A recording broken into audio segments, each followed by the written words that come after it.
ተሰባስበናል፣ ተገናኝተናል። ኤልድዬ የኔ ቆንጆ ከኤልዱ ጋር እንግዲህ እናወራለን።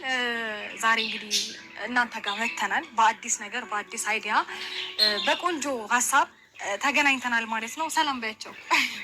ሰላም ውድ ቤተሰቦች እንዴት ናችሁ? ደህና ናቸው? እኛ አለን እግዚአብሔር ይመስገን። በጣም ቆየ ወደ ሚዲያ ከመጣሁኝ። እንዴት ናችሁ? ዛሬ እንግዲህ ለየት ባለ ፕሮግራም የመጣ ነው።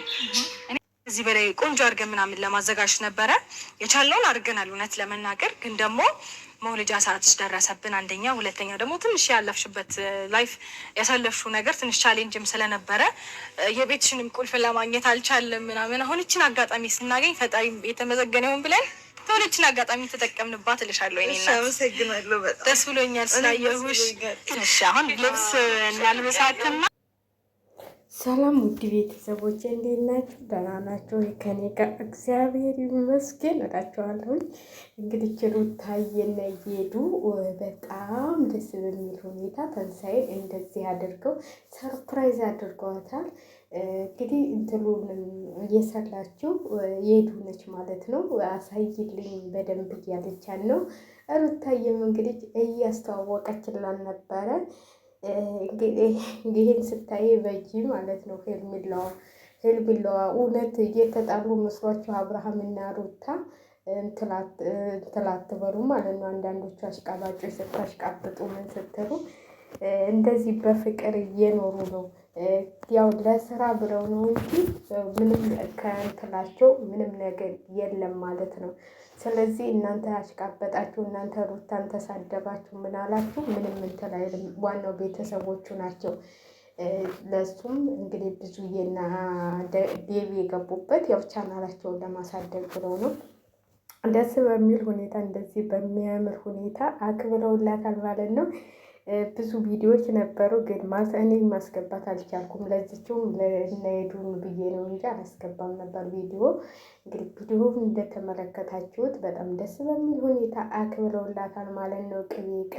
ቅቤ አለ ወይ ምግቡማ ወይም አንቺ ስለ ምግብ ነው በቃ የምታወሩ ነው እንዳትሉ፣ እውነቴን ነው የምላችሁ። ኢትዮጵያ ሄጄ ማለት ነው ኢትዮጵያ ሄጄ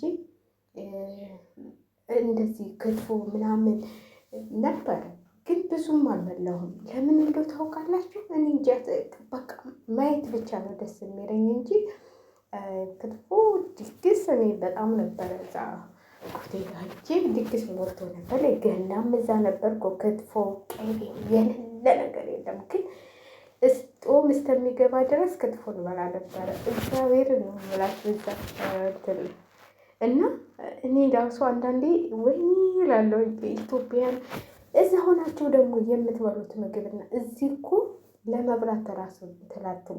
እዛ እኮ በደቂቃ ነው የሚረባችሁ። ለምንድን ነው ቆይ እስቲ ኢትዮጵያ ስንሄድ የሚረባል? እስቲ እናንተን የሚረባችኋል እንደኔ? እኔ እኮ ብታዩ አሁን በልቻ አሁን ምግብ ያስፈልገኛል። ለማንኛውም እንዲህ ደስ በሚል ሁኔታ ምግቡን ስታያ ባይነሽ ጎመጀሽ በሉ ወይ ቆጮ በነገራችን ላይ በጣም ነው የምወደው። እናቴ ትሞት ቆጮ በጣም ነው የምወደው። ብዙ ሰው አንቺ ውራጌ ነሽ ወይ ነው የሚለኝ። እኔ ግን ውራጌ አይደለሁም፣ እድብኝ ያልኩ አማራ ነኝ። ቆጮ በምን ለመሽ እንዳትልኝ፣ የሆኑ ሴትዮ በጣም ይወዱኝ ነበር እና ይሄ በክትፎ ነው ያስለመዱኝ እና በጣም በቃ ለቆጮ ያለኝ ፍቅር አይንሰራችሁ። እኔ መጋገር እችላለሁ ቆጮ፣ እግዚአብሔርም መጋገር እችላለሁ ቆጮ ጋግራለሁ። እና በጣም ነው ደስ የሚለኝ ቆጮ ማለት ነው። የቆጮ ድፎ የሚሉት እሱ ራሱ እንዴት እንደምወዱ የእሳቸው ደግሞ ከጓሯቸው ነው እንትን የሚሉት ማለት ነው የሚፍቁት። እና በጣም ነው የሚጣፍጠው። እና ነጭ አለ፣ ጥቁር አለ፣ ድፎ አለ። በቃ በአይነት ነበረ። ሁልጊዜ እሳቸው ቤት ስሄድ ቆጮና አይቢ ክትፎ ነው የሚቀርብልኝ። በቃ እኔ ከእሳቸው ቤት ስጋ ይጠፋም እንዲላሉ አንዳንዴ ስሄድ ማለት ነው። እና በጣም ደስ የሚሉ ሴትዮ ነበሩ። ግን ወደ ስደት ተመጣሁ በኋላ ግራ ገባኝ። ቤታቸው ጠፋብኝ በነገራችን ላይ ማለት ነው። ግራ ይገባቸዋል። በቃ ምንግርግሩ ስለወጣ በቃ ቤታቸው ጠፍቶብኝ ሰላም ሳለላቸው ቀረውላቸዋለሁኝ። እና እኔ ቆጮ በጣም ነው የምወደው ደስ በሚል ሁኔታ። አሁን ይህ ቆጮ ስልክ ተሰብሮ ቢገባ ኖሮ እኔ ነበርኩ በአንደኛ ሰብስቤ ይዤው የምመጣው ማለት ነው። እውነቴን ነው የምላችሁ። ቆጮውን በምኑ ጋር እንደምወደው ታውቃላችሁ? ይህ ክትፎ አይደለም። ምን ነበር የሚሉት እነሱ? ሌላ ስም አለው። ቅቤ ታረጉበትና ትንሽ ውሃ ይኖረዋል። ውሃ ክትፎ ሆኖ በቃ ቅቤ ይጨመርበታል፣ ሚጥሚጣ ሁሉ ነገር ይጨመርበታል። ግን እንዴት እንደሚጣፍጥ ብታዩት። በቃ ልክ እንደ ክትፎ ነው የሚከተፈው። በቃ እሱ በጣም ነው ከቆጮ ጋር የሚጣፍጠው እና እሱም በጣም ነበር የምወደው እና ቆጮ በጣም ነው የምወደው። ባለፈው የሄድኩ ጊዜ ራሱ በቃ እየጋገርን ነበረ ቤት በቃ እንጋግራለን። አትችይም ሲሉኝ እችላለሁ ሞክራለሁ ብዬ ስሞክረው በቃ ቆንጆ ወጣል። ብታው ቆጮ ጋግሬ ማለት ነው። ግን ድፍረት እንጂ ጋግሬ አላውቅም። ግን እኔ ስጋግረው ወጣል ቆንጆ ቆጮና ቆጮ ነው አይደል የሚባለው ቆጮ እና በጣም ነው የምወደው። በጣም ሳየው ራሱ ደስ ብሎኛል። እንደዚህ እንግዲህ ተንሱዬ ማርያም በሽልም ወርደሽ ምንድን ነው የሚባለው? ማርያም በሽልም ታውጣሽ፣ ገና አልወረድሽም። የአጥር ወፍ አትስማሽ ነው የሚባለው። ለምንድን ነው የአጥር ወፍ አትስማሽ የሚባለው? ቆይ እስኪ ንገሩኝ።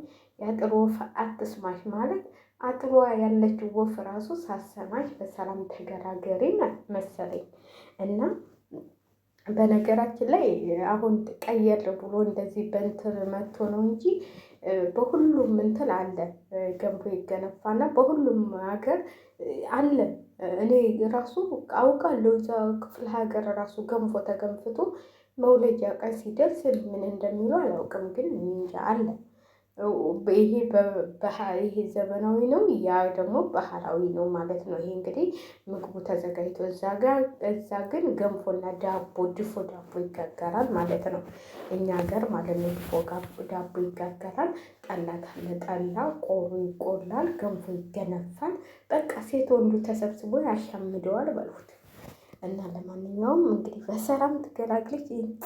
ሩታዬ እንደው አንቺን እኮ ስናይ ያ ፍልቅልቅነትሽ ተመልሶ ዛሬ እንዲህ በደስታ ትናንትና የተከዥውን ያህል ዛሬ እንግዲህ ብዙ ነገሮች ማዘጋጀት እንችል ነበር፣ ግን ያለችበት ሁኔታ ደስ ስለማይል ቁልፍም ለመቀበል ከባድ ነበረ ብለዋል። አዎ ከባድ ነው።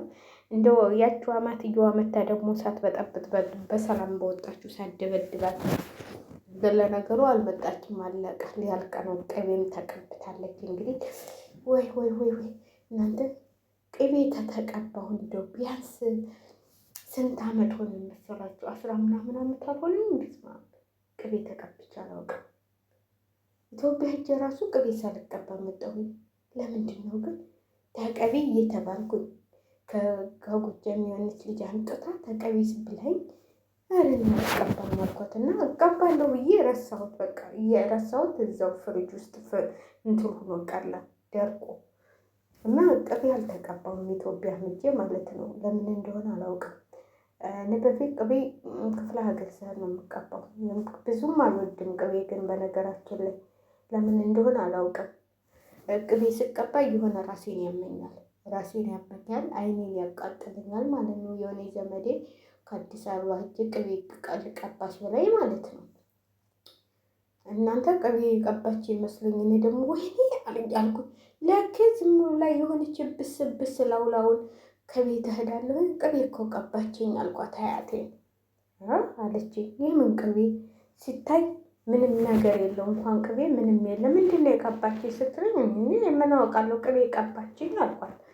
ከዛ በስመ አብ ብለው ሳትቀባይ ማለት ነው ዝም ብላ እጇን አሳይታ መለሰችው እና ከዛ በኋላ ቅቤ የሚባል አስጠላኝ። ለምን እንደሆነ አላውቅም። በእናታችሁ ቅቤ የሚባል ክፍለ ሀገር ራሱ እንጂ አልቀባም። ብዙ አያቶቼ ቤት ላም አለ፣ አጎቶቼ ቤት ላም አለ፣ ግን አልቀባም። እርጎ ብቻ ነው የምጠጣው። እና እንግዲህ ቅቤዋን ተለቅልቃለች። ተንሳኤ ነገ ትታጠቢዋለሽ ማለት ነው። በነገራችን ላይ እንግዲህ ተንሳኤ ብዙ አማቷ ብዙ ነገር ያንትል የምትላት አማቷ ማለት ብዙዬ ማለት ነች። እንደ ብዙዬ ነው እንትሏ። አይ ብዙዬ ትሻላለች። አረ ብዙዬ አትሻልም፣ ግን አንድ ናቸው ሁለቱ። እና ለማንኛውም እስቲ እንግዲህ ዛሬ ማታ ደግሞ እናያለን። ሸለካ አድርጎ ሩትዬን